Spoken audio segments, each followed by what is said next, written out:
全球钢丝翘首以盼的《变形金刚5》正在伦敦热拍，第4部主演马克·沃尔伯格回归片场，并肩机器人再次展开拯救世界的疯狂行动。这位曾在多部喜剧、黑帮、传记、战争等诸多类型片中给出出色演出的好莱坞多面手，近年来凭借在《变形金刚4》和《泰迪熊》中的不俗表现，再次收获观众口碑。而演艺事业中，他精耕细作、一往无前的蓝领精神，也在银幕之外令观众和影迷印象深刻。时光网近日独家专访马克·沃尔伯格，分享了这位好莱坞肌肉猛男精彩不断的电影马拉松。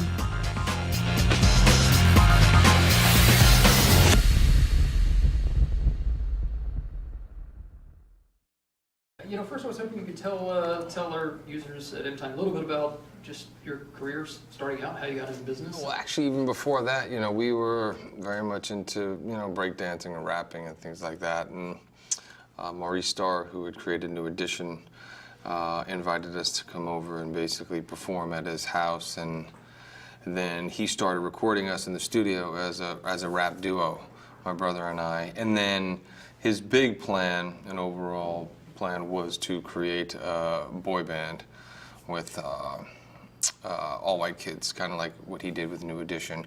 And that wasn't something that interested me. So I kind of went off to do my own thing. And then after my brother became successful, he then came back and was willing to produce my rap album. And so that's how I started.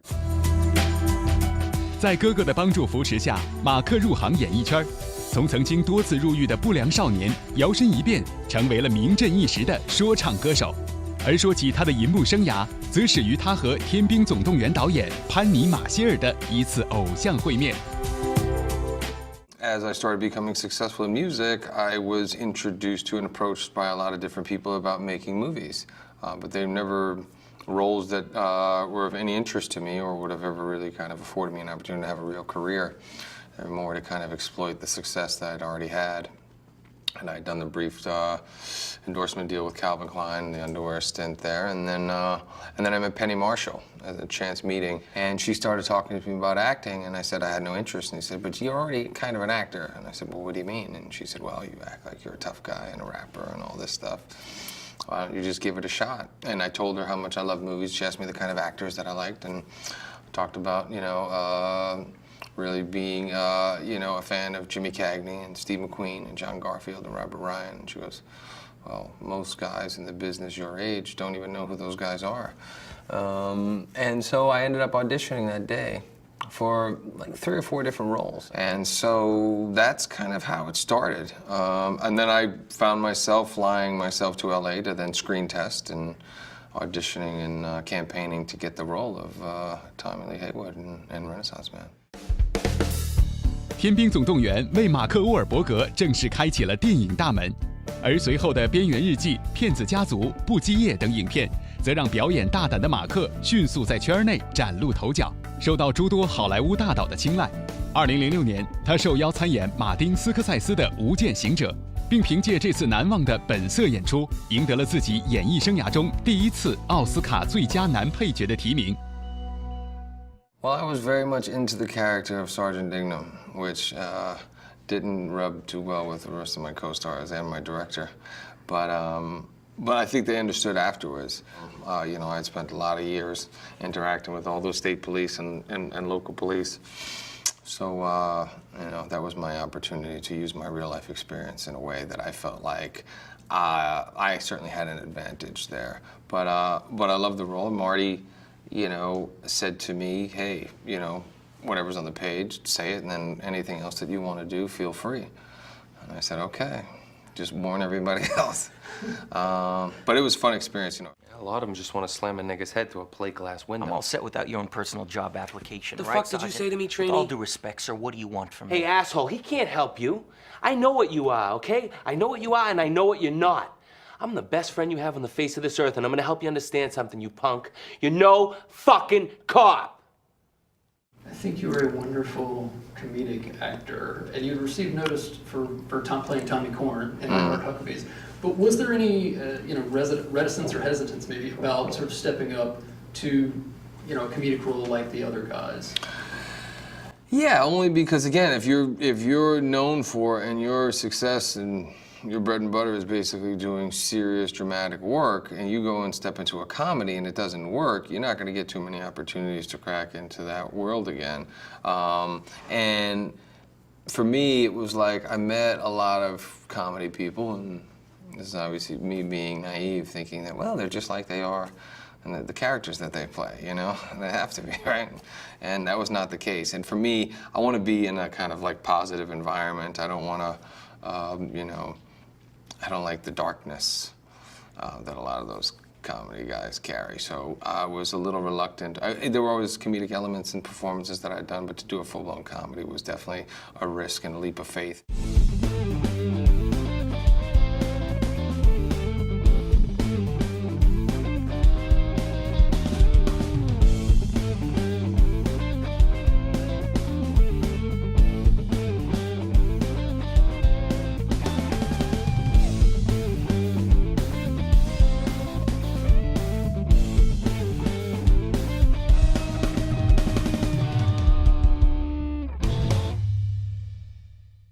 Like with Ted, I just wanted to see I had to see the bear, you know. I mean, I was very hesitant to make the movie, you know, when I heard the idea. It's a hard pitch, right? Guy and a teddy bear, they're best friends, and they carry on doing whatever it is they're doing. And I was like, no, it's not for me. But that was I had a similar experience with Boogie Nights, right? The subject matter was just not something that interested me.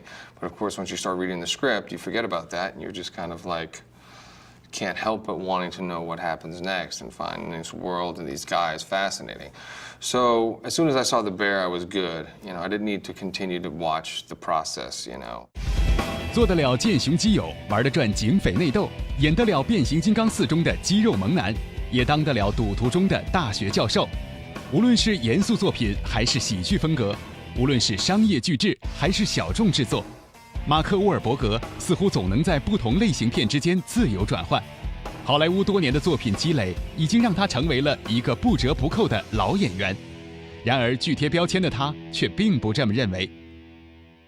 I always feel like kind of an outsider who was able to kind of figure out a way in, and so I keep working. The more success that I have, the more it motivates me to just work harder. So ultimately, I would love to, you know, produce, create, and possibly own my own content. And certainly was never the guy to be the first one to get the good script, you know. So I had to kind of go out there and find my own material. And I don't know, I think I've always had this, you know, attitude where I'm just kind of just starting out, you know, I'm just starting to get my breaks. So, but there were definitely moments when, you know, whether it be Boogie Nights or even Basketball Diaries, where people started to recognize pretty early on that I was a lot more capable than they initially thought. But it always just motivated me to work harder and try to. I just never wanted to take on too much too early.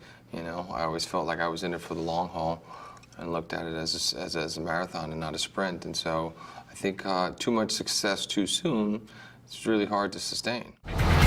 在和电影的持久战中，马克·沃尔伯格的努力从未停止。而为了掌握更多主动权，2004年开始，他也尝试担任幕后制片工作，制作了包括《明星伙伴》《孤独的幸存者》等在内的众多叫好叫座的影视佳作。I've always been a kind of business-oriented guy anyway, but I knew that I needed to first show what I was capable of doing as an actor. And then once you get to the place where your name is above the title, you better start paying attention to everything else, because that means that most of the responsibility and, you know, failure or success is going to fall on your shoulders. So you need to factor that into the equation, and I figured that out pretty quickly. You don't get too many opportunities to fail and then get other cracks at it. It's just not the nature of the business. Certain people have the luxury of failing many times over, but those are the anointed ones. Those, you know, those are the crown princes of Hollywood. And you know, I never saw myself as that guy. I always saw myself as the blue-collar guy who was just willing to work twice as hard as everybody else, and knew that I had a lot less wiggle room. People are always saying, you know, do you make specific movies to garner critical acclaim, awards attention, and those things? If those things happen, great. But to make a movie, the movie has to be successful financially. You have to make a movie that's going to allow you, the investors to get a return. And the more successful they become, the more opportunity you have to make more of them. And also movies that may not necessarily be your kind of, straight down the center, commercial, obvious choices. A movie like Lone Survivor. Hey, Mikey. I'm about ready to punch that time card. Do it.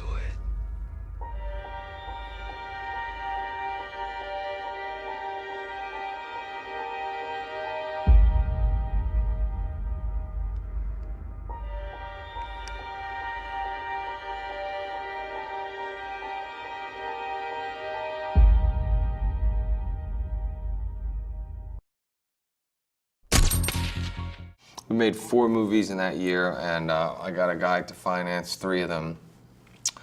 And he thought for sure that Lone Survivor was just the favor.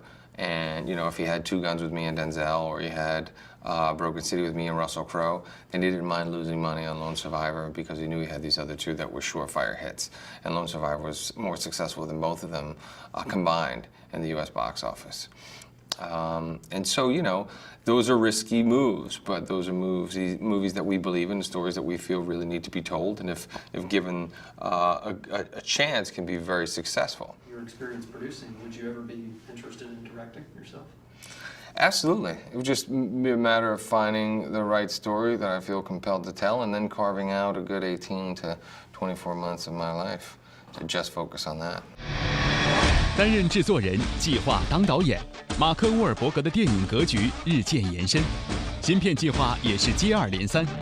新作《变形金刚5》即将在明年与观众见面，而采访过程中，他也向我们透露了自己接下来的最新工作计划。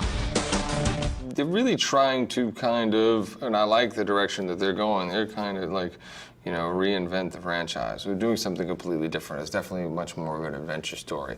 But if I told you any more, Michael the phone would start ringing instantly. He's very protective of the story and where it's going, and so I've been asked to not talk too much about it. What's next?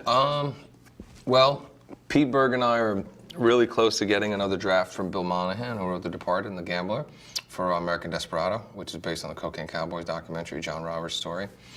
So we're hoping to get that in the next couple of days. We've been working and developing $6 Billion Man with Damien Seyfried, who did Wild Tales. So we're really close on that. The Daddy's Home guys, they have a great idea. Again, it's really going to come down to the actual script. But I love the direction that they're going. And, we've got quite a few other things in the pipeline, both in film and television. So I won't be taking... It really depends after Transformers if we get one of these movies to go before the spring. But we'll see.